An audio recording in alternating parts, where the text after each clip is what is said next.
7h38, merci de vous réveiller avec Première Édition. C'est l'image du jour avec toi, Marie. Tu voulais nous parler ce matin d'une décision historique en Corée du Sud. Oui, et je vais commencer par vous poser une petite question, une petite devinette.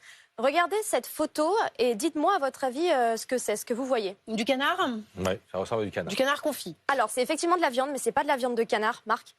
Tu dirais que c'est quoi? Du chat. Je veux pas Du savoir, chat, en fait. alors c'est du chien. C'est de la viande de chien. C'est de la viande de chien, oui, je vous Un en petit parle. ragoût de chien. Oui, Là, comme exactement, ça, c'est vrai que ça fait penser à du ragoût. Je vous montre cette photo ce matin, désolée pour ceux qui prennent leur petit déjeuner, mais je vous montre cette photo. Surtout du chien. Parce que en Corée du Sud, le chien se mange, mais plus pour très longtemps, puisqu'effectivement, le Parlement vient de prendre une décision historique. À partir de 2027, interdiction de vendre... 2027, ouais, il y a une période de grâce de 3 ans. Ah ouais. Interdiction Ouais, couler les stocks, de vendre la viande de chien et interdiction d'en consommer. Et ceux qui ne respecteront pas la loi pourront écoper quand même d'une peine de prison allant jusqu'à 3 ans d'emprisonnement et d'une amende de 20 800 € à peu près.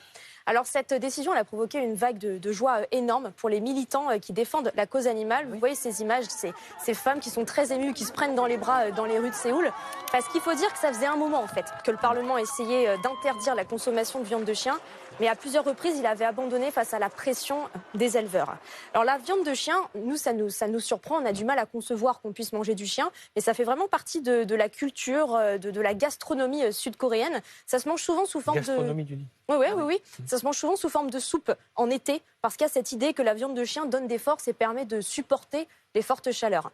Sauf que les jeunes générations en mangent de moins en moins. La consommation était en déclin parce qu'il y a quand même un tabou qui est en train de se former autour de la viande de chien.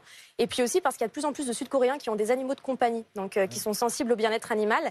Et un autre facteur, c'est que le président sud-coréen qui a été élu en 2022, c'est un amoureux des animaux. Vous allez voir sa photo officielle. Ah oui. Autant vous dire. C'est vrai qu'ils sont à croquer, mais bon. Oui, il adore les petits chiens. Et la première dame, vous allez voir aussi, qui pose avec lui, elle adore les animaux et elle est fermement opposée à la consommation de viande de chien. Donc voilà, c'est pas étonnant que le Parlement ait décidé de sauter le pas. Il faut quand même dire que c'est une décision... Donc c'est une photo éminemment politique. Oui, ce sont des photos officielles. Oui, et avec un message derrière. Bien sûr, bien sûr. Voilà, ça fait quand même pas l'unanimité parce que ça pose la question de ce que vont devenir tous ces éleveurs et aussi tous ces chiens qui sont quand même... Attends, il y a des éleveurs de chiens à manger, donc. Oui, il y a à peu près 1150 fermes d'élevage en Corée du Sud. Normalement, il devrait y avoir des indemnités, mais on ne sait pas quelle forme elles vont prendre. Donc, ça fait quand même beaucoup de gens qui vont être laissés sur le carreau. Merci, Marie.